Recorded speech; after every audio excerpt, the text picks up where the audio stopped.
Салом ба ҳама нафарҳое ки ҳама рӯза видеоҳои моро тамошо мекунем.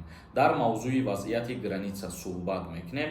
Ҳатман дар видео лайк монем ва бо диққат тамошо кунем. Дар ҳаминҷа қайд карда мегзарам ҳамин нафарҳое ки маро тамошо кардастен, агар ки бихоҳен пешравии моро ва дастгирӣ кардани моро, комментарияро бубинен, як номери WhatsApp закрепит кардагиай ҳамуро сахранид кунен ва дар WhatsApp-аш салом бинависонен, соҳиби 70 дона тӯҳфа мешавен.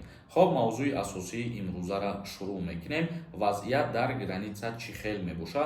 Бисёри нафарҳо савол доданд ва мо хостем ки як видео кунему, баъдан саволҳои шуморо ҷавоб гардонем. Айни ҳол нафарҳое ки ба Федератсияи Русия сафар кардастиянд бо тариқи роҳи заминӣ, яъне ки ба границаи Қазоқистон.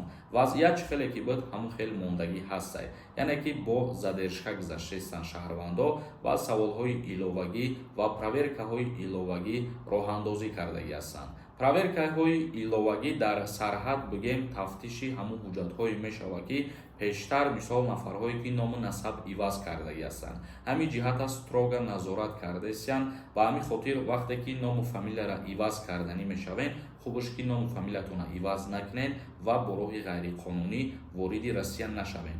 Ва боз тафтиши иловагӣ проверка мекунанд мақсад ному насаби одамоеро ки пештар дар Россия қарор доштанд ва айни ҳол боз сафар карда рафтаистиянд. Мисол мегирем, агар ягон штраф доштем пеш ё ин ки не.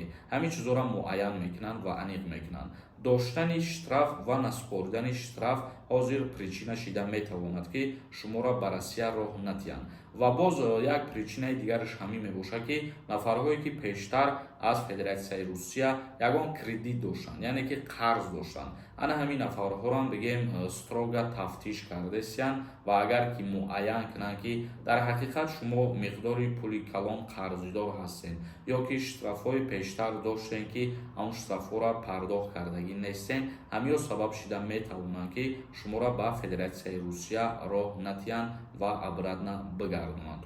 А так бигирем, граница маҳкам шидагӣ нестай. Бисёри нафарҳо дар ҳамин мавзӯъ савол метиҳанд ки граница маҳкам ҳаст ё ин ки не.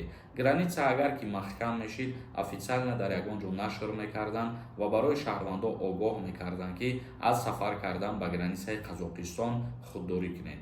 Кушода лекин ҳамин қадар минус дорад ки ба задержка шаҳрвандо дар тӯли як рӯз ё ду рӯз ё ки се рӯз баъдан вориди Федератсияи Русия мешаванд. Ин буд як камтарак маълумот дар мавзӯи граница. Акнун комментарияҳоро мехонем, бо диққат гӯш кунем ки то саволҳое ки равон кардагием ҷавоб бигардонем. Ва агар нафарҳое ки бихоҳен ба границаи Қазоқистон сафар кунен барои пересикат кардан, рақамҳо дар рӯи экран мебирояд, занг зада аз номи мо суҳбат кунен ва бигӯем ки мисол 100% гарантиятон бутия барои аз граница гузаронидан, баъдан метавонем ки бо ҳамин одами боваринок сафар кунем. Як кас нависонда: ассалому алайкум акаи Сорбон.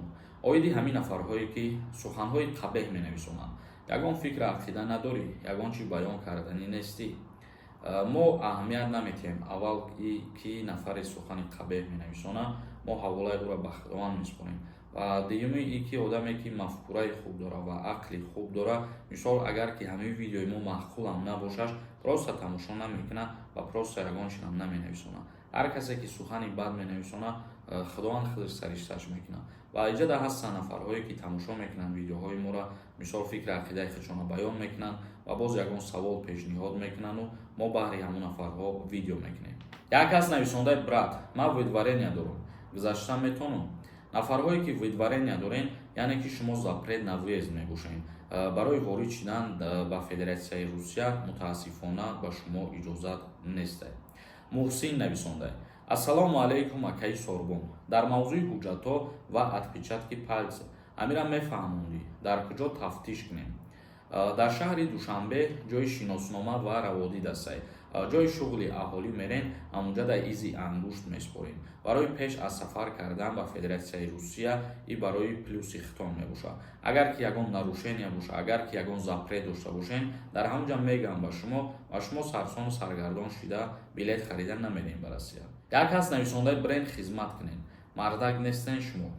ҳар нафаре ки мисол хизмат мекунад барои ҳифз ва ҳимояи ватани худмон мекунем ва мо доим дар видеоҳои худмон аз ҷавоно аз мардум даъват мекунем ки бояд мо ҳамеша дар фикри ободии ватан бошем, бояд мо барои ҳифз ва ҳимоя ва барои хизмати ватан ҳамеша тайёр бошем.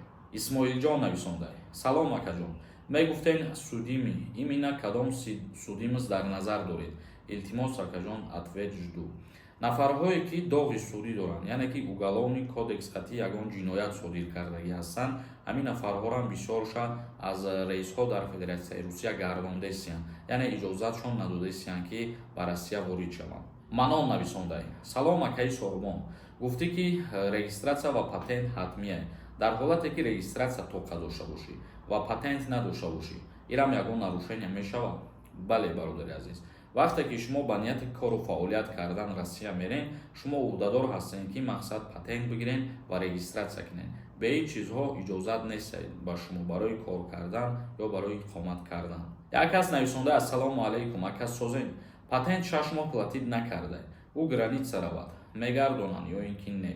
6 моҳ вақте ки патент мақсад платид карда намешавад, аллакай автоматически аннулировать карда мешавад ва дар ҳолате ки границаам бигзара, обратно биёя ба Россия, то муддати 1 сола иҷозат дода намешавад ки ҳуҷҷат барои гирифтани патент биспорад. як каси дигар нависонда: акаҷон, видварения чист?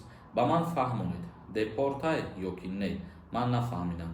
бале, видварения аз ана ҳамин мақсад депортатсия ҳамин қадар фарқият дорад ки муҳлати видварения камтар мебошад, яъне аз 3 моҳ то 5 сола видварения мешавад ва аллакай аз 5 сола депортатсия мешавад. ҳар душ запрет на въезд мебошанд. Юсуфзода нависонда: ина ман июл омадам, ягон гапу кор нест, толика мобилни тафтиш кардам. худованд куна ки ягон мушкилӣ нашавад ва худованд куна ки ҳамаи мардум ба мисли шумо озод бираванд, аз пайи кору бор шумо шаванд. Қурбонов нависонда: видварениро чӣ хел ҳуй кунем? Ягон роҳ дорад? ба сум агар дар назар дошта бошем, ба сум ягон роҳ надорад.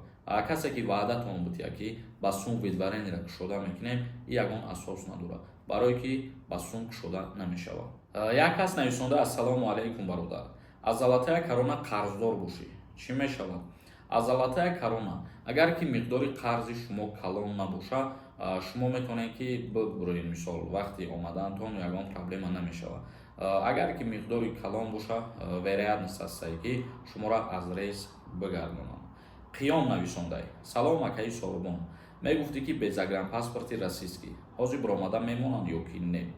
нафарҳое ки двойное гражданство доранд, вақти аз Россия буромаданшон ҳатмияи доштани загранпаспорти российский.